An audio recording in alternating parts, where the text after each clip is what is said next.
কথায় আছে ওস্তাদের মায়ের শেষ রাতে। জাতীয় নির্বাচনের আগে আবারও নিজেকে প্রমাণ করলেন ডক্টর মোহাম্মদ ইউনূস। ভারতের জন্য নির্ধারিত চট্টগ্রামের মিরসরাইয়ে প্রায় 850 একর জমি, যে জমি হাসিনা সরকার ভারতের অর্থনৈতিক অঞ্চল করার জন্য বরাদ্দ দিয়েছিল, সেই চুক্তি বাতিল করে সেখানেই গড়ে তোলার সিদ্ধান্ত নেওয়া হয়েছে বাংলাদেশের নিজস্ব সামরিক অর্থনৈতিক অঞ্চল, যা পরিচিত হবে ডিফেন্স ইকোনমিক জোন নামে। বিগত 1.5 যুগ ধরে সমালোচকদের অভিযোগ ছিল, ভারত নানা উপায়ে আওয়ামী লীগ সরকারের ছত্রছায়ায় বাংলাদেশে একচেটিয়া প্রভাব ও সুবিধা নিশ্চিত করেছে।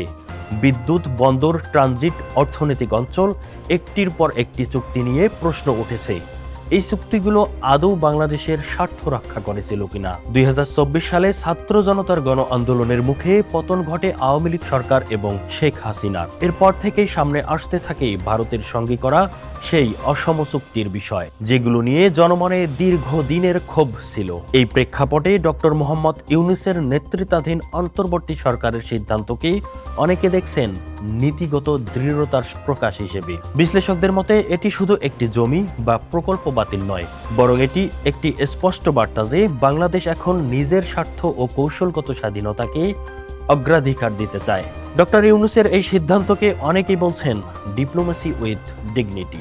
বেজা জানায়, মিরসরাইয়ের জাতীয় বিশেষ অর্থনৈতিক অঞ্চলের ভেতরে থাকা এই 850 একর জমিকে ডিফেন্স ইকোনমিক জোন হিসেবে অন্তর্ভুক্ত করা হবে। এখানে প্রতিরক্ষার উপকরণ উৎপাদন, সামরিক শিল্পে দেশি বিদেশি বিনিয়োগ, ভবিষ্যতে সমরাস্ত্র রপ্তানির সম্ভাবনা সবকিছুই বিবেচনায় রাখা হচ্ছে। সরকার বলছে, বর্তমান বৈশ্বিক বাস্তবতায় নিজস্ব প্রতিরক্ষা শিল্প সক্ষমতা একটি কৌশলগত প্রয়োজন। এই সিদ্ধান্তের পাশাপাশি সরকার আরও কয়েকটি গুরুত্বপূর্ণ পদক্ষেপ নিয়েছে। চট্টগ্রামের আনোয়ারায় দেশের প্রথম ফ্রি ট্রেড জোন, কুষ্টিয়ার সুগার মিলকে শিল্প পার্কে রূপান্তর, পৌরসভা এলাকার ভেতর অর্থনৈতিক অঞ্চল করার সুযোগ, প্রবাসীদের মাধ্যমে আনা এফডিআইতে 1.25% নগদ প্রণোদনা, সব মিলিয়ে সরকার স্পষ্টভাবে শিল্প ও বিনিয়োগ কাঠামো পুনর্গঠনের পথেই হাঁটছে।